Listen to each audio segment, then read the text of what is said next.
Bismillah walhamdulillah wassalatu wassalamu ala rasulillah wa ala alihi wa sahbihi wa man walahu amma ba'd. On commence aujourd'hui le cours numéro 87 dans l'explication du tafsir de Surat Al-Imran du Cheikh Salih Al-Fawzan hafidhahullah ta'ala, et on commence aujourd'hui l'explication de plusieurs versets, en commençant par le verset 121 jusqu'au verset 129 environ. Donc, le premier verset, on va lire les versets en premier, après on va commencer l'explication, Inch'Allah. Donc, il dit, le Cheikh, قال الله سبحانه وتعالى وإذ غدوت من أهلك تبوئ المؤمنين مقاعد للقتال والله سميع عليم إذ همت طائفتان منكم أن تفشلا والله وليهما وعلى الله فليتوكل المؤمنون ولقد نصركم الله ببدر وأنتم أذلة فاتقوا الله لعلكم تشكرون إذ تقول للمؤمنين ألم يكفيكم أن يمدكم الله. Je me précipite trop, hein? Je devance le verset alors que c'est pas ce qui est écrit. Bon, on recommence, Inch'Allah. Allah, le Cheikh, il dit, قال الله سبحانه وتعالى وإذ غدوت من أهلك تبوئ المؤمنين مقاعد للقتال والله سميع عليم إذ همت طائفتان منكم أن تفشلا والله وليهما وعلى الله فليتوكل المؤمنون ولقد نصركم الله ببدر وأنتم أذلة فاتقوا الله لعلكم تشكرون إذ تقول للمؤمنين ألن يكفيكم أن يمدكم ربكم ب3,000 من الملائكة منزلين بلى إن تصبروا وتتقوا ويأتوكم من فورهم هذا يمددكم ربكم ب5,000 من الملائكة مسومين وما جعله الله إلا بشرى لكم ولتطمئن قلوبكم به وما النصر إلا من عند الله العزيز الحكيم ليقطع طرفا من الذين كفروا أو يكبتهم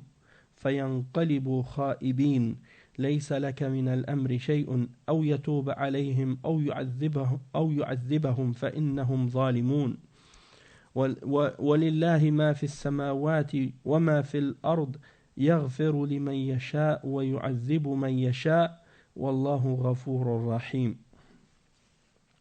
Donc on va lire maintenant la signification de ces versets. Donc le Cheikh, il commence par le verset 121 dans lequel Allah subhanahu wa ta'ala dit ce qui signifie: lorsqu'un matin c'est-à-dire toi le prophète Muhammad sallallahu alayhi wa sallam, tu quittas ta famille pour assigner aux croyants les postes de combat, et Allah est audient et omniscient. Quand deux de vos groupes songèrent à fléchir, alors qu'Allah est leur allié à tous deux, car c'est en Allah que les croyants doivent placer leur confiance. Allah vous a donné la victoire à Badr, alors que vous étiez humiliés. Craignez donc Allah et préservez-vous donc Allah afin que vous soyez reconnaissants. Allah vous a bien donné la victoire lorsque tu disais aux croyants: ne vous suffit-il pas que votre Seigneur vous fasse descendre en aide 3 milliers d'anges? Mais oui, si vous êtes endurants et pieux, et qu'ils, c'est-à-dire les ennemis, vous assaillent immédiatement, votre Seigneur vous enverra en renfort 5,000 anges, marqués distinctement.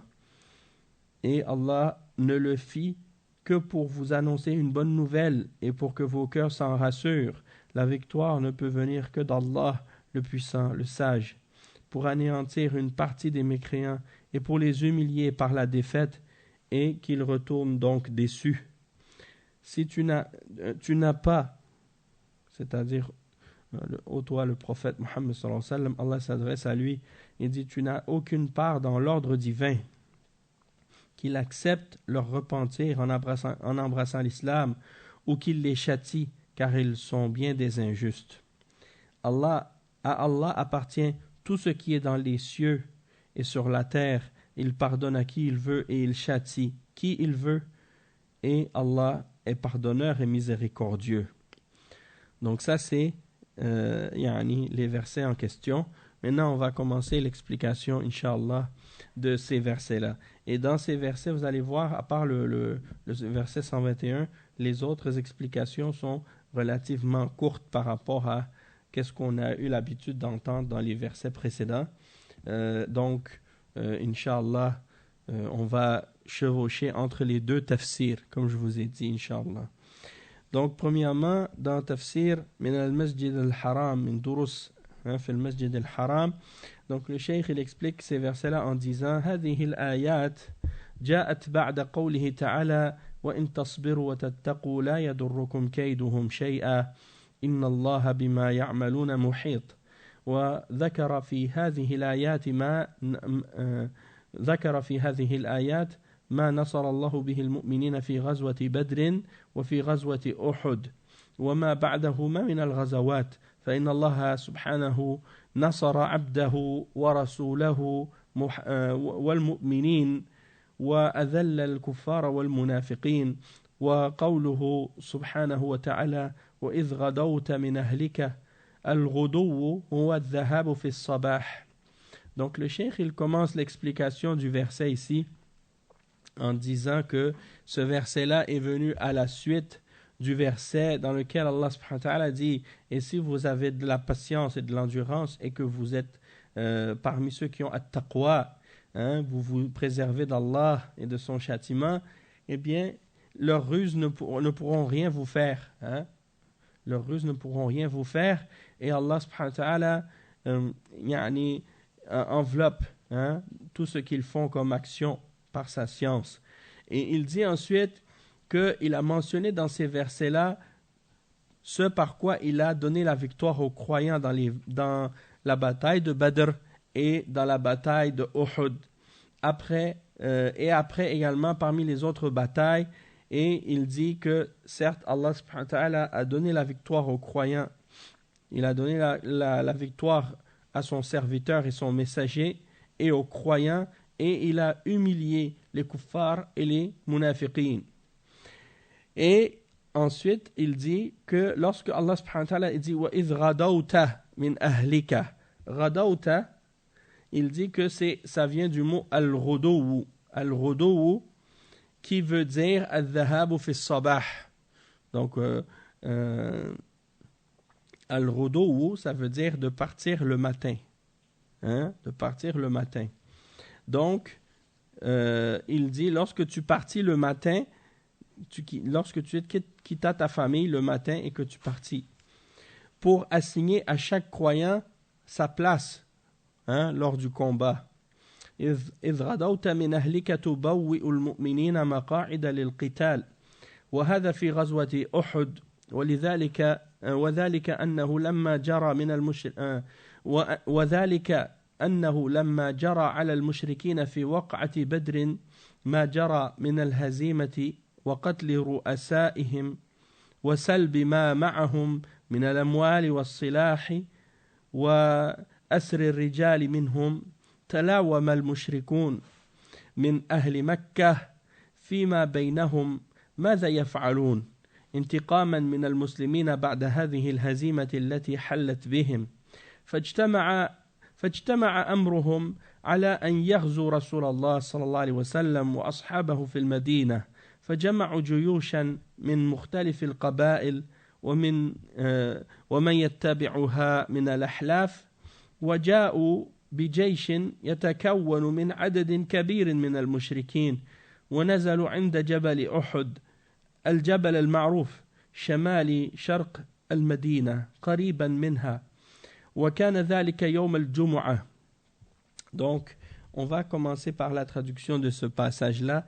Le cheikh, il relate les événements qui se sont produits par rapport à ce qui est mentionné dans le verset dans la bataille de Uhud. Donc il dit, lorsque tu quittas ta famille le matin pour aller assigner à chaque croyant sa place pour le combat. Et il dit que ça c'était pendant la bataille de Uhud. Et il dit que c'est parce que, étant donné que dans la bataille de Badr, les mushrikoun ont eu une défaite, une grande défaite, et beaucoup d'entre les têtes et les chefs de Quraysh ont été ont été tués dans cette bataille-là, et tout ce qu'ils avaient eu comme tout ce qu'ils ont laissé comme armes et comme argent et comme biens ont été gardés par les musulmans, et également plusieurs d'entre eux ont été faits prisonniers. Alors ils se sont blâmés entre eux, c'est-à-dire les mushrikoun se sont blâmés entre eux, et ils ont commencé à dire qu'il faut absolument se venger des musulmans après cette défaite cuisante qu'ils ont subie et tout ce qu'ils ont eu comme humiliation ce jour-là. Alors ils se sont décidés à combattre le prophète sallallahu alayhi wa sallam, et donc ils se sont réunis ainsi que les différentes tribus avec lesquelles ils sont alliés, et ils ont décidé de combattre et d'attaquer le prophète Mohammed sallallahu alayhi wa sallam et ses compagnons à Médine. Alors ils ont rassemblé un grand nombre de tribus, et ils ont composé donc un grand armée. Et lorsqu'ils sont venus avec cette armée-là, eh bien, ils se sont installés près de la montagne de Uhud. Ils se sont installés près de la montagne de Uhud, qui est au nord-est de Médine, près de Médine. Alors, c'était un jour de vendredi, c'était un Jumu'ah, et le cheikh il dit فصلى النبي صلى الله عليه وسلم بأصحابه صلاة الجمعة ثم استشارهم ماذا يفعل تجاه هذا الغزو المشرك فأشار عليه بعضهم ومنهم عبد الله بن أبي بن سلول أن يبقوا في المدينة ولا يخرجوا إلى الكفار فإذا دخل المشركون المدينة قاتلهم المسلمون في شوارع المدينة والنساء من فوق الأسطح. وكان هذا هو رأي النبي صلى الله عليه وسلم، ولكن الجماعة الآخرين من الصحابة خصوصا الذين لم يحضروا غزوة بدر رأوا رأيا آخر، وهو أن المسلمين يخرجون إليهم، فعند ذلك عزم النبي صلى الله عليه وسلم على الخروج ولبس السلاح وخرجوا في صبيحة يوم السبت. ولهذا قال وإذ غدوت، خرج النبي صلى الله عليه وسلم بأصحابه وكانوا يبلغون 900 مقاتل وقيل يبلغون 1000 مقاتل. Donc le cheikh il explique que le prophète sallallahu alayhi wa sallam il a fait la salat, et puis il était avec ses compagnons, il a prié Jumu'ah avec eux, et après il a demandé conseil, qu'est-ce qu'il devait faire par rapport à cet envahisseur mouchrik. Et certains parmi eux ont indiqué au prophète sallallahu alayhi wa sallam qu'il préférait rester dans la ville de Médine et attendre que les mouchriquines entrent pour les combattre, pour combattre les kuffars à l'intérieur de la ville. Donc lorsque les mouchrikoun allaient entrer dans la ville, eh bien eux, ils auraient pu les combattre dans les rues, et les femmes à partir des toits. Et ça, c'était l'opinion du prophète, sallallahu alayhi wa sallam. À la base, lui aussi, c'était l'opinion qu'il voulait. Et parmi ceux qui ont eu cette opinion-là, c'était Abdullah ibn Ubay ibn Salul, la tête des hypocrites. Il voulait rester à Médine pour combattre les kuffars. Sauf qu'il y a eu un autre groupe parmi les sahaba qui, eux, n'avaient pas participé à la bataille de Badr. Ils n'ont pas pu participer à la bataille de Badr parce qu'à la base, la bataille de Badr, les sahaba n'étaient pas partis pour combattre. À la base, c'était seulement pour reprendre une caravane que les mouchriquines avaient envoyée pour aller vendre des biens en Syrie. Alors, ils voulaient capturer cette caravane avec les biens que les mouchriquines ont volés aux musulmans.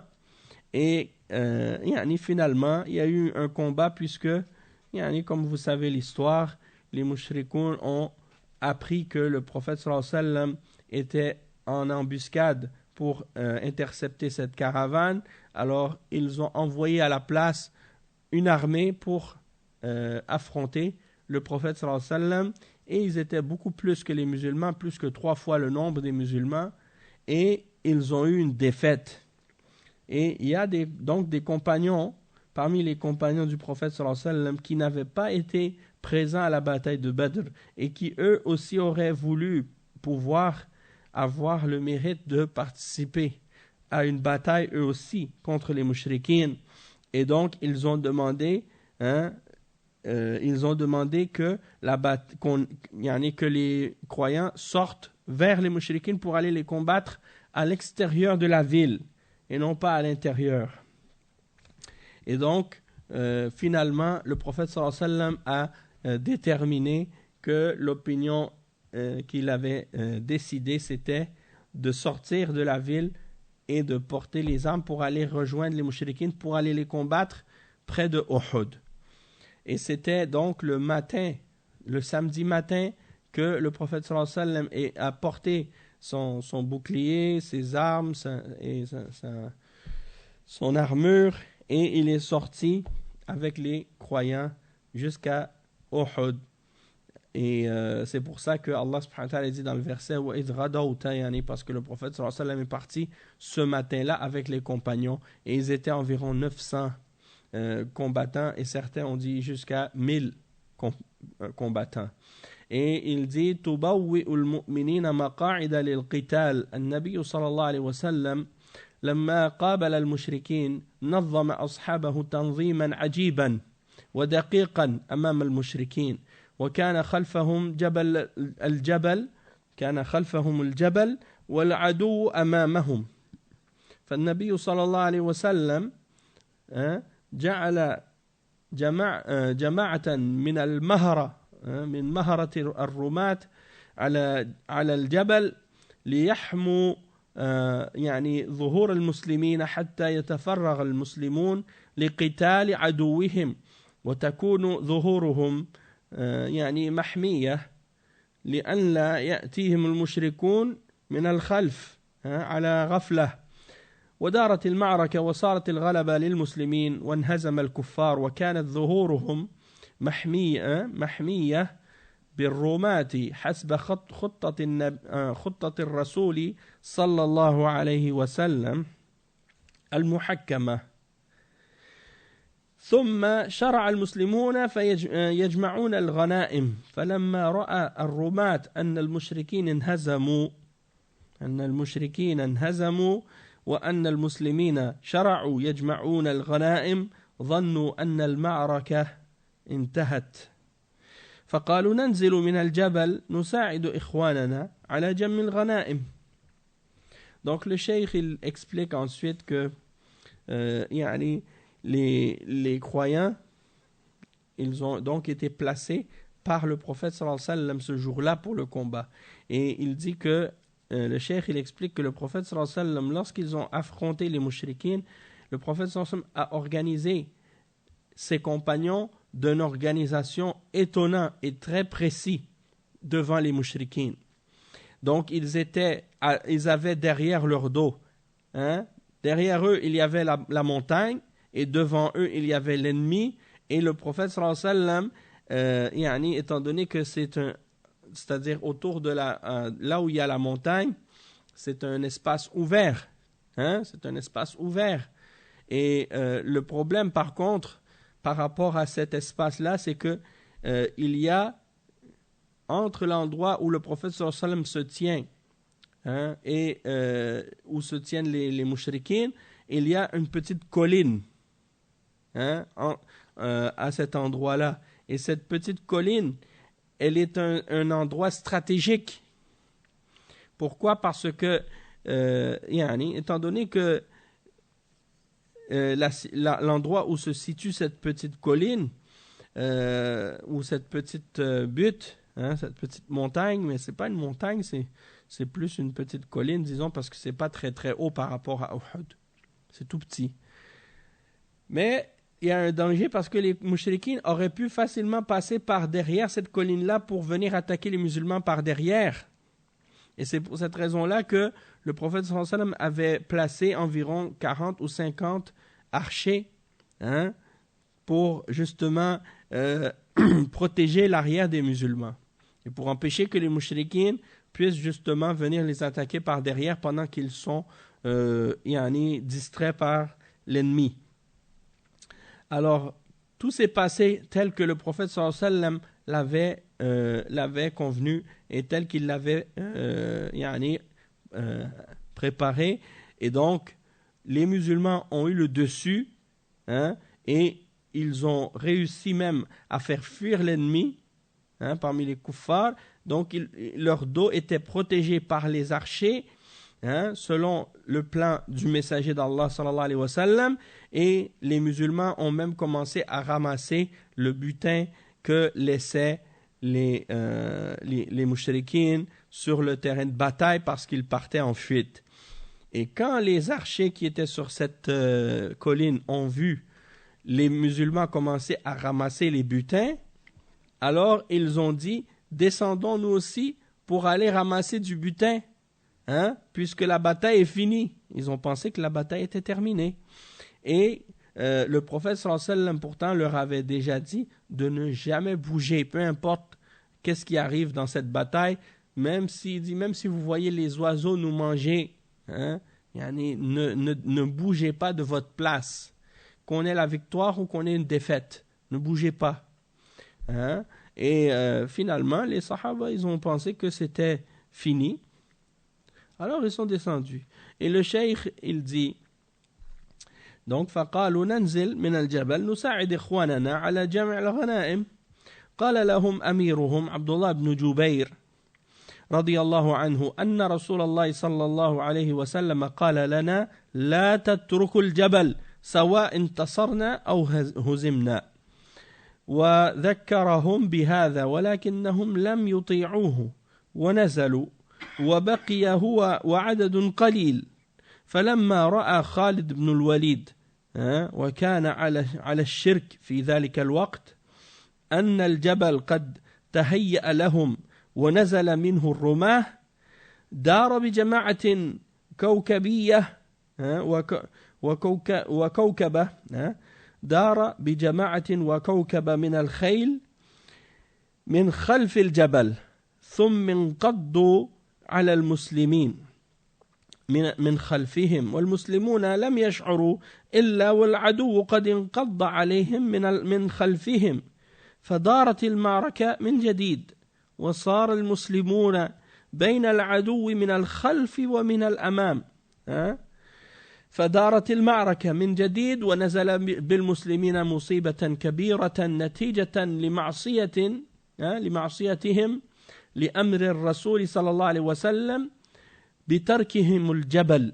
ولهذا قال الله جل وعلا ولقد صدقكم الله وعده إذ تحسونهم بإذنه حتى إذا فشلتم وتنازعتم في الأمر وعصيتم من بعد ما رآكم ما تحبون منكم من يريد الدنيا ومنكم من يريد الآخرة ثم صرفكم عنهم ليبتليكم ولقد عفا عنكم والله ذو فضل على المؤمنين إذ تسعدون ولا تلوون على أحد والرسول يدعوكم في أخراكم فحصلت المصيبة على المسلمين وقتل منهم 70 شهيدا والرسول صلى الله عليه وسلم ناله شيء من المصيبة فشج صلى الله عليه وسلم في رأسه وغاصت حلقتان من المغفر في رأسه الشريف وكسرت رباعيته فحصلت للمسلمين مصيبة بسبب المعصية التي حصلت من الرماة.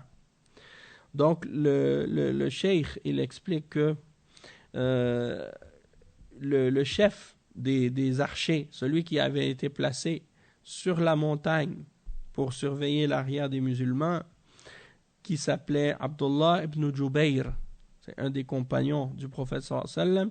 Lui, le prophète sallallahu alayhi wa sallam l'a placé là et il lui a dit à lui et à ceux qui étaient avec lui, ne bougez pas de cette montagne, comme j'ai dit tout à l'heure. Peu importe qu'on ait la victoire ou qu'on ait une défaite, ne bougez pas.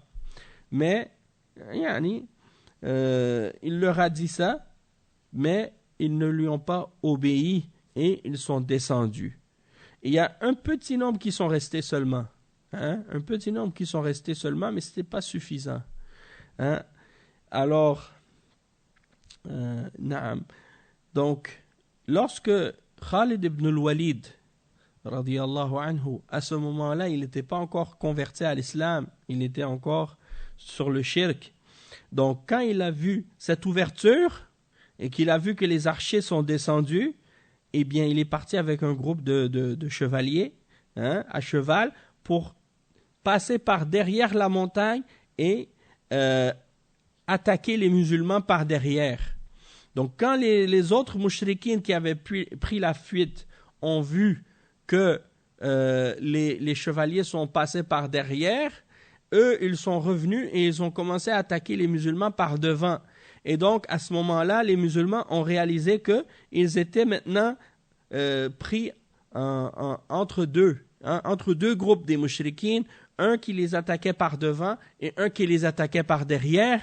Et c'est à ce moment-là que la bataille a repris à nouveau et les musulmans ont subi une grande épreuve à cause de ça et à cause de ce péché et de cette désobéissance de l'ordre du messager sallallahu alayhi wa sallam et parce qu'ils avaient abandonné leur position sur cette colline.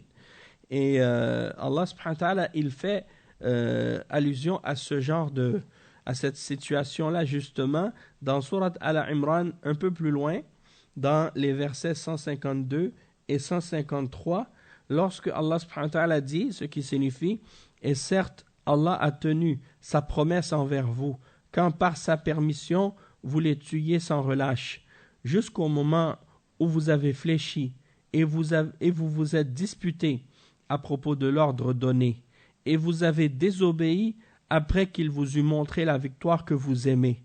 Et il en était pour vous, il en était parmi vous qui désiraient la vie d'ici-bas, et il en était parmi vous qui désiraient l'au-delà. Puis il vous a fait reculer devant eux, afin de vous éprouver. Et certes, il vous a pardonné. Et Allah est détenteur de la grâce envers les croyants. Donc Allah subhanahu wa ta'ala, il mentionne qu'il leur a pardonné malgré ça, hein? Parce qu'il est miséricordieux et pardonneur. Et il dit ensuite, et rappelez-vous quand vous fuyiez sans vous retourner vers personne, cependant derrière vous le messager vous appelait, alors il vous infligea angoisse sur angoisse, afin que vous n'ayez pas de chagrin pour ce qui vous a échappé, ni de revers pour ce que vous avez subi. Et Allah est parfaitement connaisseur de ce que vous faites. Donc ça, c'est pour montrer aux croyants que la victoire ne vient que de la part d'Allah et que tout ce qui nous arrive, que ce soit une victoire ou une défaite, dans les deux cas, c'est pour nous éprouver et pour qu'on soit patient et reconnaissant envers Allah subhanahu wa ta'ala en toute situation. Il y avait donc pour les croyants une leçon dans la victoire et une leçon dans la défaite. Et que dans les deux cas, les croyants doivent être des serviteurs d'Allah et de s'en remettre à Allah subhanahu wa ta'ala. Et donc le cheikh, ici, il explique, hafidhahullah, que le malheur qui a eu lieu, donc, qui a touché les musulmans, il y a eu beaucoup d'autres exemples de ce malheur-là. À ce moment-là, par exemple, 70 parmi les Sahaba ont été tués et sont morts martyrs pendant cette bataille. Et le messager, sallallahu alayhi wa sallam, a lui-même été touché par ce malheur, puisque il a été blessé sur sa tête, puisque deux anneaux parmi les anneaux de son casque sont entrés dans sa tête. Et c'était une blessure donc qu'il a subie à la tête à cause de ça. Et aussi ses dents parmi ses canines, hein, qui ont été cassées, Rubaïya, donc à cause de ça. Et il y a eu beaucoup d'autres malheurs qui ont touché les croyants. Tout ça à cause d'une désobéissance qui a eu lieu de la part des archers. Et le cheikh, il dit, Wallahu sami'un alim, yani isman min asma'ihi subhanahu yatadammanani السمع والعلم فهو سميع لأقوالهم عليم بأفعالهم وما جرى. Donc ici à la fin de ce verset 121, Allah subhanahu wa ta'ala il dit Wallahu sami'un alim, et Allah est audient et omniscient, c'est-à-dire il est audient, il entend tout, et alim, il a la connaissance de toutes choses. Et ce sont deux parmi les noms d'Allah subhanahu wa ta'ala qui impliquent deux attributs, l'ouïe et la vue, l'ouïe et la connaissance parfaite d'Allah subhanahu wa ta'ala. Donc Allah subhanahu wa ta'ala entend leurs paroles et il connaît parfaitement leurs actions et tout ce qui se passe et tout ce qui s'est produit. Donc ça c'est pour ce qui est de ce verset. Et dans Min Ahkam al-Qur'an, dans l'autre tafsir, le cheikh il raconte cette histoire-là et il résume en fait presque les mêmes propos que ce qu'il a dit dans le verset en question. Ensuite, le verset 122, puisque dans l'autre ici, il n'y a pas d'autre chose différente. Dans le verset suivant, le verset 122, Allah subhanahu wa ta'ala il dit ثم قال جل وعلا إذ همت طائفتان منكم أن تفشلا وهذا في الطريق قبل المعركة لما خرج النبي صلى الله عليه وسلم بأصحابه وكانوا نحوا من 900 إن خذل عدو الله رأس المنافقين عبد الله ابن أبي بن سلول يعني انخذل بجماعته 300 ورجعوا يعني ونقص عدد المسلمين ثم إن طائفتين من المسلمين وهم بنو سلمة وبنو حارثة من الأنصار أرادوا أن ينصرفوا ولما رأوا المنافقين قد انصرفوا همت هاتان الطائفتان من المسلمين بالانصراف معهم فعصمهم الله من ذلك وبقوا مع الرسول صلى الله عليه وسلم ولهذا قال جل وعلا والله وليهما وهذا فيه مدح لهم حيث إنهم لم ينصرفوا بل ثبتوا مع الرسول صلى الله عليه وسلم وتركوا ما هموا به من الانصراف. إذن فالجماعة الغزاة انقسموا إلى 3 أقسام: قسم ثبتوا مع النبي صلى الله عليه وسلم، وقسم رجعوا وهم جماعة عبد الله بن أبي بن سلول، وقسم هموا بالرجوع ولكنهم تداركوا أمرهم فثبتوا مع الرسول صلى الله عليه وسلم. Donc, il dit le cheikh ici, en parlant du verset 122, il explique qu'il y a 2 groupes qui ont été mentionnés par Allah subhanahu wa ta'ala dans ce verset, quand deux de vos groupes songèrent à fléchir, alors qu'Allah subhanahu wa ta'ala est leur allié à tous deux. Car c'est en Allah que les croyants doivent placer leur confiance. Donc le cheikh il explique que ces 2 groupes-là, ces 2 groupes, c'est premièrement le groupe de Abdullah ibn Ubay ibn Salul, la tête des munafiqin. Lorsqu'ils étaient en chemin vers la bataille, eh ben, le prophète sallallahu alayhi wa sallam est sorti donc avec ses compagnons, et ils étaient à peu près 900. Sauf qu'il y a un groupe d'entre eux, à la tête de qui il y avait Abdullah ibn Ubay ibn Salul, le chef des hypocrites, avec son groupe qui était avec lui. Ils étaient environ 300. Ils sont retournés à Médine et ils ont laissé les sahaba et le messager sallallahu alayhi wa sallam. Donc les croyants sont demeurés maintenant 600. Allah musta'an. Donc ils ont diminué le nombre des musulmans le nombre des croyants qui allaient combattre. Puis ensuite, il y a eu 2 groupes parmi les musulmans par la suite, qui est le nombre les groupes de 2 tribus, Banu Salama et Banu Haritha. Ces 2 tribus parmi les Ansar, ou 2 groupes parmi les Ansar, ont eu l'intention de retourner. Puis, finalement, lorsqu'ils ont vu les hypocrites se détourner, finalement, ils ont décidé de rester. Donc, Allah subhanahu wa ta'ala les a préservés, et ils sont restés avec le messager, sallallahu alayhi wa sallam. Et c'est pour ça que Allah subhanahu wa ta'ala dit dans le verset, Wallahu waliyuhuma. Et Allah subhanahu wa ta'ala est leur allié à tous 2. Pourquoi il dit ça? Parce qu'il les a raffermis et ils sont restés. Et Allah les a glorifiés donc à cause de ça, parce qu'ils ne se sont pas détournés. Et ils sont restés fermes avec le messager d'Allah sallallahu alayhi wa sallam, et ils ont abandonné ce qu'ils avaient comme intention, ou ce qu'ils avaient comme idée de vouloir retourner. Donc, le groupe des combattants se sont divisés en 3 groupes en réalité. Et il dit donc le premier groupe, c'est ceux qui sont restés avec le prophète sallallahu alayhi wa sallam. Le deuxième groupe, c'est ceux qui sont retournés, Abdullah ibn Ubay ibn Salul et son groupe. Et le troisième, c'est ceux qui ont eu l'idée de retourner, mais finalement sont restés,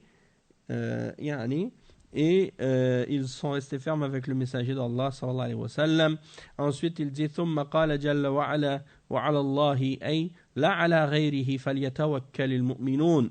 Et il dit ومعناه أن العبرة ليست بكثرة الجنود وكثرة القوة وإن كان هذا شيء لا بد منه لكن لا يعتمد على الجنود وعلى القوة وإنما يعتمد على الله جل وعلا بعد إعداد القوة وفعل السبب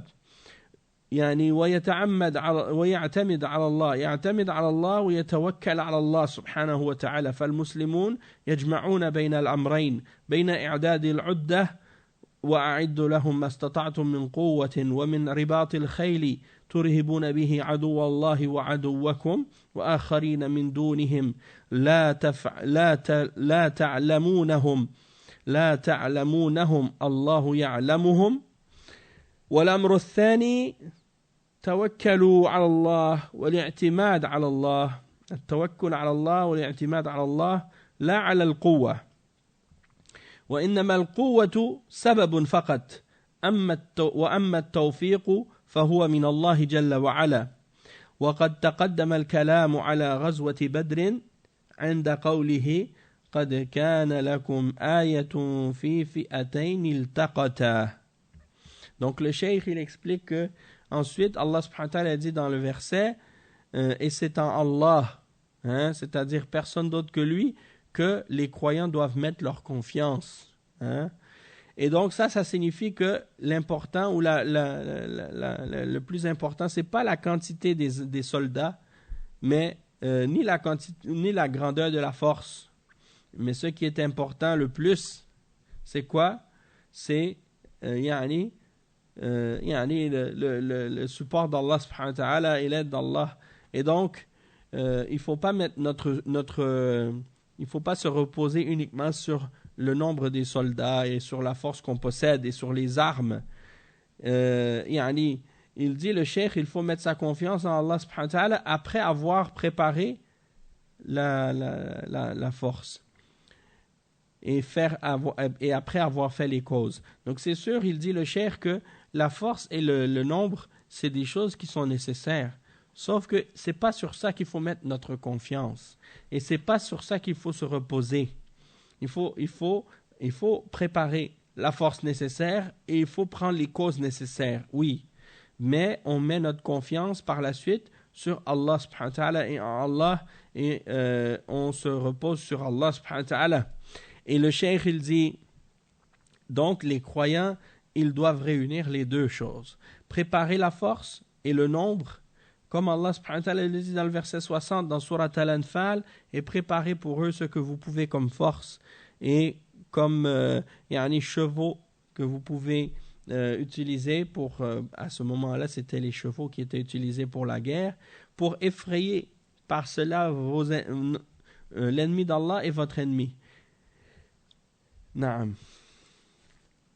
Donc c'est le verset, comme on a dit, 60 dans Surat Al-Anfal.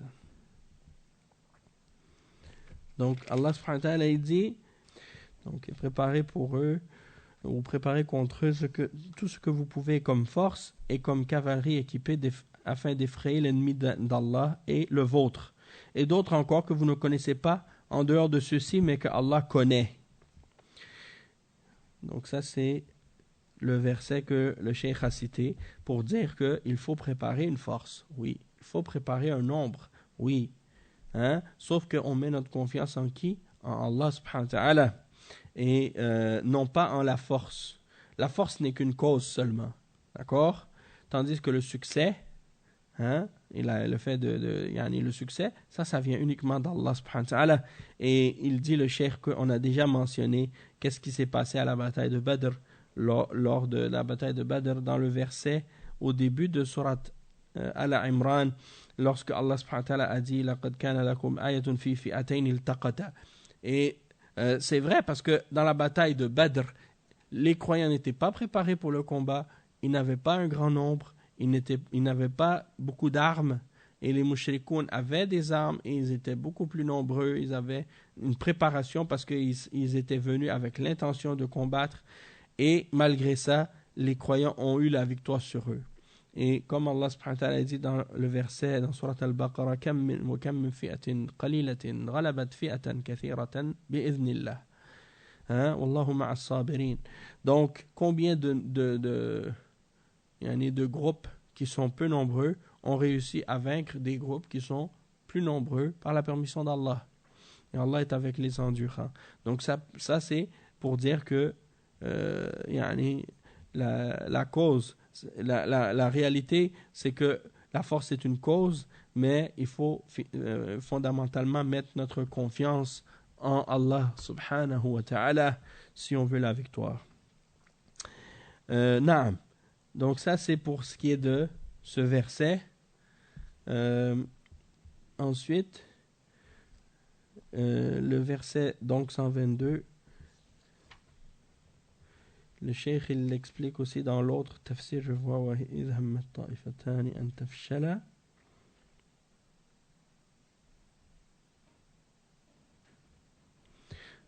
Donc le cheikh il explique ici par rapport à ce verset 122, إِذْ هَمَّتْ طَائِفَتَانِ مِنْكُمْ أَنْ تَفْشَلَا.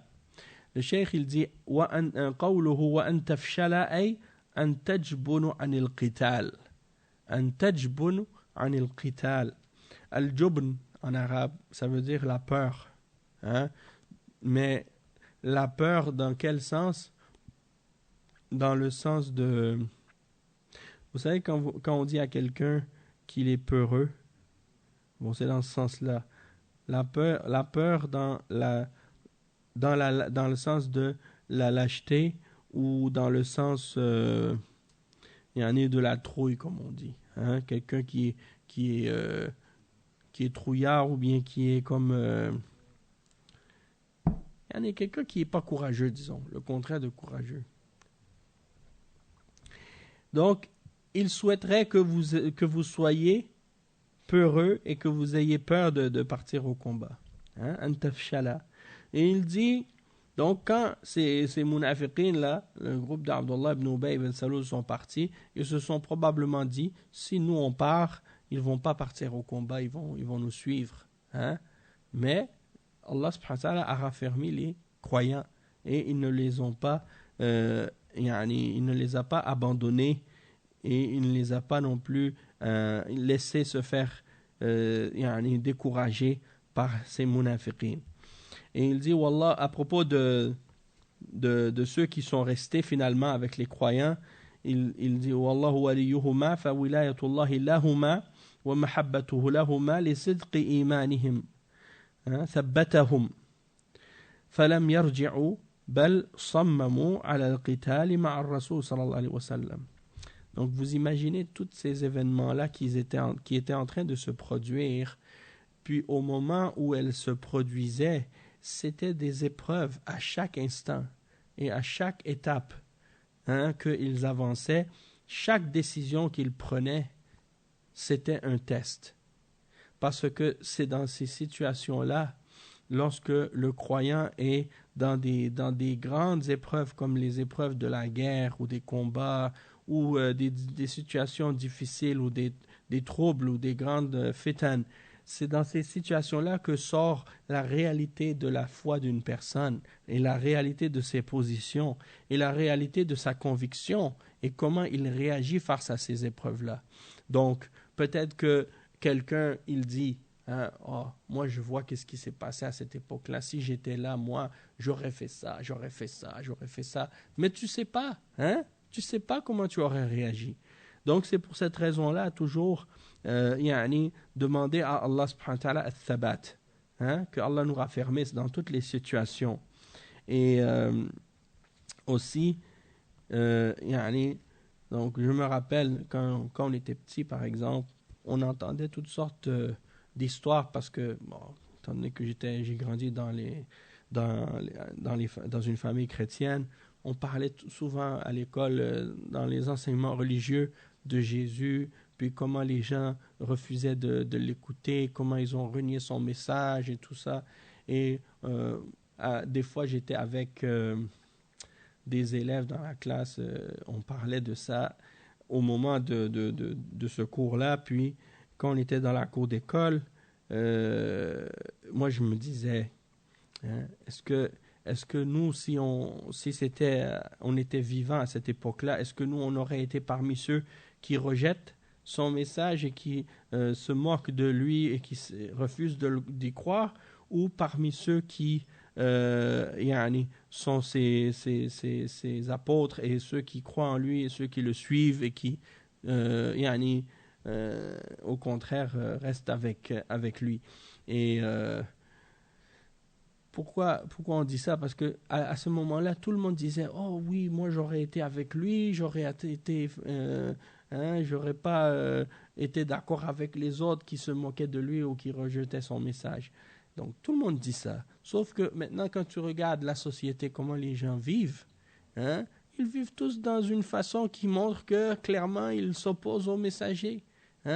Et quand tu vois des gens comme ça qui disent, ouais, nous on est chrétiens, on est catholiques, on croit à la religion et tout, puis après, toutes les lois de leur société sont des lois qui opposent la révélation d'Allah subhanahu wa ta'ala, qu'est-ce que Allah a ordonné dans son livre. Donc tu dis, mais qu'est-ce que vous faites là maintenant? Vous pensez que si Isa alayhi salam était vivant là, il serait d'accord avec qu'est-ce que vous faites?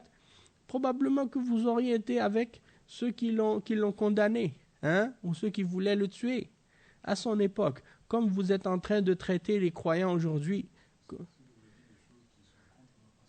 Ben c'est ça, exactement. Donc aujourd'hui, quand ils voient des musulmans qui appellent à l'islam et qui ordonnent les règles de l'islam et qui enseignent la religion d'Allah, là, automatiquement, ils le prennent comme un ennemi, comme un danger. Alors, si c'est le cas pour les musulmans ordinaires qui ne sont pas des prophètes, qui ne sont pas des messagers, que eux ils les traitent comme ça, imaginez comment ils auraient agi envers un prophète. Encore pire. Après, donc ici, encore une fois, le cheikh il mentionne la même chose que ce qu'il a mentionné par rapport à ça. Et il dit un point ici qui est intéressant, qu'il n'a pas mentionné dans l'autre tafsir. Il dit نعم لأن الله سبحانه وتعالى أمر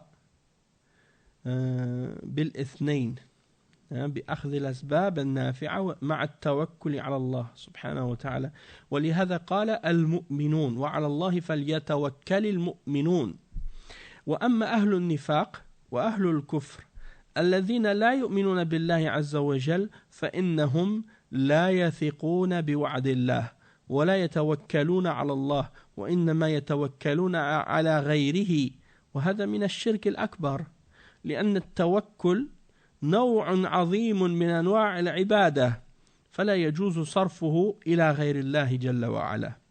Donc le cheikh il dit, donc il est obligatoire de, et Allah subhanahu wa ta'ala il a ordonné de justement prendre les deux choses, de prendre les causes qui sont bonnes et bénéfiques, en même temps aussi de mettre notre confiance en Allah, et non pas juste une par rapport à l'autre.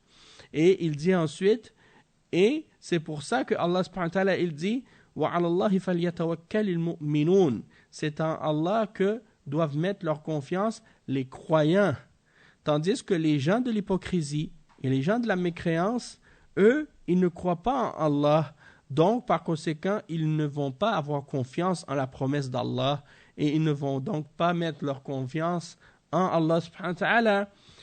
Ils vont uniquement mettre leur confiance en autre que Allah. Wa alaykum salam wa rahmatullah. Donc ils vont mettre leur confiance en quoi? En leur force, en leur argent, en leurs armes, en leur pouvoir, en la dunya, toutes sortes de choses comme ça. Ils ne mettent pas leur confiance en Allah. Et le cheikh il dit ça, c'est une forme de shirk majeur, parce que at-tawakkul, le fait de mettre sa confiance, c'est une parmi les plus grandes formes d'adoration.